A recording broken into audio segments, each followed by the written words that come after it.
vamos lá, vamos conversar a respeito desse planejamento, desse caso aqui. O que você faria numa situação como essa? Esse paciente chegou hoje para você, o que você faz? Bom, só para antecipar algumas respostas que a gente teve, porque isso daqui eu coloquei numa enquete do nosso Instagram da Endolovers, e vieram, né, sugestões desde retratar, né, esses dois incisivos centrais, você fazer exodontia, acompanhamento, implante. A questão é a seguinte, esse paciente tem 7 anos, esse trauma aconteceu ano passado, aconteceu 8 meses atrás, ok? Foi feito um tratamento, foi feito um atendimento de urgência mesmo, né? Poucas horas depois do que houve uma intrusão muito severa do dente 21 e uma intrusão menos severa do dente 11, apesar de na radiografia a gente ver que a reabsorção mais severa a gente observa no dente 11. E a questão é a seguinte, né? Vamos falar aí de planejamento pelo seguinte, qual que tem que ser o nosso objetivo num caso como esse? É claro que é um caso que ele foge totalmente, né, do que a gente consideraria os padrões. Poxa, esse dente ele tem estrutura para permanecer em boca e tudo mais, porque esse paciente é um paciente extremamente jovem. Então, uma perda dentária precoce nessa idade, para esse paciente, ela tem prejuízos que a gente não consegue nem listar aqui, né? Tanto prejuízos de desenvolvimento de maxila ali na região, que vai ser uma região desdentada. Se ele perder esse dente agora, ele vai ter uma diferença aí no crescimento de maxila naquela região, né? Uma atrofia daquela região.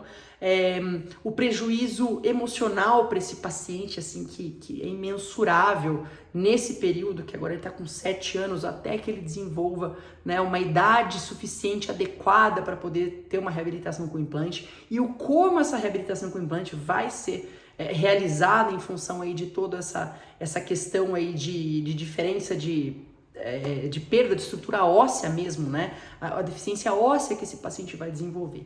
Então, diante disso, gente, quando você se deparar com um planejamento desse, tá? Um caso de trauma, primeira coisa, saiba, você faz endodontia ou você que é clínico geral, tanto faz, saiba quais são os primeiros passos adequados para você atender um caso de trauma. Porque esse pronto atendimento, ele tem um baita do impacto, né? Ele pode ter um baita do impacto aí no prognóstico desse caso, né? Na intensidade de uma reabsorção, na intensidade daquelas sequelas que esse paciente depois vai, né, às vezes encarar pro resto da vida.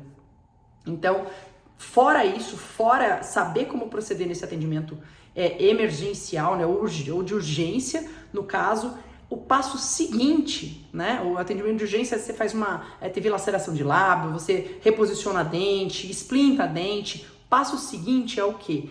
Se você é o profissional que faz endodontia, você saiba qual que é o protocolo adequado nesse caso, tá? E se você não é o profissional que faz endodontia, encaminha para um colega que você sabe ali de confiança, que sabe manejar esse tipo de casuística, porque ele foge também de um protocolo de casuística normal de endodontia, aquele usual, né? Aquele comprometimento endodôntico por cárie, por qualquer outro problema que não um trauma dessa severidade em uma criança de 7 anos, tá? Então, agora, o que a gente tem para fazer, né, é lógico, nesse dente aqui, o nosso objetivo é prolongar a sobrevida desse dente, tá? E essa sobrevida, esse dente precisa estar o quê?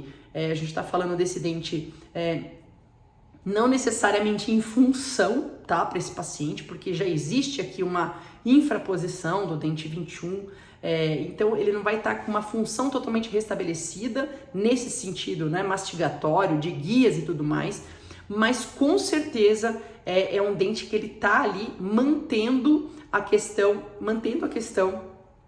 do crescimento daquela maxila a partir do momento em que esse dente ainda está em posição, né? Ele ainda tem aquele remanescente radicular. Então, quando você pega e muda a sua perspectiva nesse momento, né? Se esse dente vai ser perdido amanhã ou depois, é outra história, mas o meu objetivo agora é aumentar a sobrevida desse dente. Então, para isso, primeira coisa, posso pensar em remover esse material, essa gutta-percha, que ela não tá me ajudando aí nessa questão dessa reabsorção, e pensar, né, em fazer um protocolo de desinfecção, fazer um uso de uma medicação que tenha uma ação já sabida, né, positiva para esses casos de reabsorção, que eu indicaria, assim, num primeiro momento até, pensando que esse dente 11, especialmente, ele tem bastante comunicação ali, né? Bastante pontos de perfuração, né, de reabsorção que já causaram perfuração nessa raiz. Então, uma medicação à base de hidróxido de cálcio, clorexidina, tá? E fazendo acompanhamento, né, logicamente periódico, enfim, é uma das possibilidades que a gente pode lançar a mão aí, para promover essa sobrevida pelo maior período possível, para esse paciente pelo menos chegar numa idade que seja compatível com uma reabilitação aí com o implante, tá certo? Então, quando você se depara com um caso desse, leve isso em consideração. Perda precoce numa criança dessa idade seria realmente algo muito difícil depois, né? Seria um impacto muito negativo para a vida dela, né? Em diferentes sentidos, certo? Então, lembra nessa hora o seu foco, não necessariamente, vou fazer endodontia aqui porque vou manter esse dente pro resto da vida, não, mas você tem meios aí que podem ter chance sim de manter esse dente pelo tempo que seja necessário, tá certo? Um grande abraço, um grande beijo e a gente se vê na próxima.